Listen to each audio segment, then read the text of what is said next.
वालेकुम दोस्तों, कैसे हो? मुझे उम्मीद है कि आप सभी सही होंगे। न्यू अपडेट के साथ मैं आपके सामने फिर हाजिर हो चुके हैं। अगर आप कुवैत में रहते हैं या कुवैत की खबरों से पल पल के लिए अपडेट रहना चाहते हैं तो इस वीडियो को ज़रूर पूरा देखें, क्योंकि मैं आपको इसमें काफ़ी ज़्यादा इंपॉर्टेंट जो है इन्फॉर्मेशन देने वाला हूँ।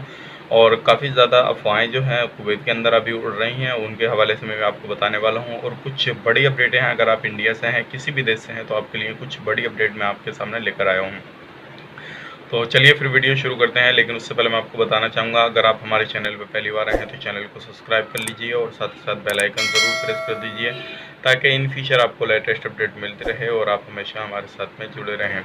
तो चलिए सबसे पहले अपडेट की तरफ बढ़ते हैं। सबसे पहले अपडेट जो है, आज 14 तारीख को जो है कुवैत से 4 फ्लाइटें जाएंगी अलग अलग देशों के लिए, जिसमें 680 यात्री जाएंगे।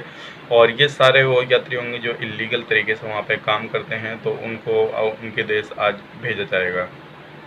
और जैसे ही कुछ इससे अदर इन्फॉर्मेशन आती है, इससे अदर कोई अपडेट आती है फ़्लाइट के द्वारा, तो मैं आपको तुरंत बताऊंगा। इंशाल्लाह आप हमारे साथ बने रहिए। अगली अपडेट की तरफ बढ़ते हैं। अगली अपडेट ये है, जैसे कि आपको मालूम है, अभी जो है मिनिस्ट्री ऑफ हेल्थ की तरफ से जो है एक स्टेटमेंट जारी किया गया। जो लोग साफ़ सफाई करने वाले होते हैं, क्लीनिंग वगैरह करने वाले होते हैं जगह जगह पे, तो उनको अभी किसी भी तरह का कोई भी इन्फेक्शन नहीं पाया गया। ये बहुत बड़ी खबर है, क्योंकि ज़्यादातर जो रहते हैं चांसेस उनके ज़्यादा रहते हैं, क्योंकि वो नई नई जगह पे ज़्यादा जाते हैं और नए नए एरिया में जाते हैं। कुछ पता नहीं कहाँ पे कितना कोरोना का जो है कहर वहाँ पे टूटा हुआ है। तो इसके दौरान कोई भी अभी जो क्लीनिंग करने वाले हैं उनको इन्फेक्शन या किसी भी तरह का कोई भी कोरोना नहीं हुआ है। तो ये बड़ी अपडेट थी। अगली अपडेट की तरफ बढ़ते हैं। अगली अपडेट ये है, जैसे कि आप लोगों को मालूम है, अभी जो है काफ़ी सारे लोगों के बीच में वहम और एक अफवाह चल रही है।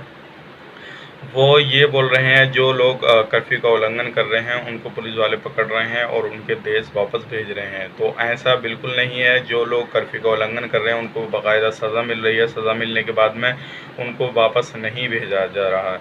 भेजा उन्हीं को जा रहा है जिनका रजिस्ट्रेशन हुआ है, जो लोगों ने पहले से अप्लाई किया हुआ है, जो कैंप के अंदर वहाँ पे मौजूद हैं, उन लोगों को भेजा जा रहा है। आप इस अफवाह में ना पड़ें, क्योंकि काफ़ी सारे लोगों के दिमाग में आता है कि हमारे तो इलीगल है, हम कर्फ्यू का उल्लंघन करें पुलिस वाले पकड़ेंगे, अगर ऐसा हमारा नंबर नहीं आया तो वैसा आ जाएगा। तो आप इन अफवाह से दूर रहें।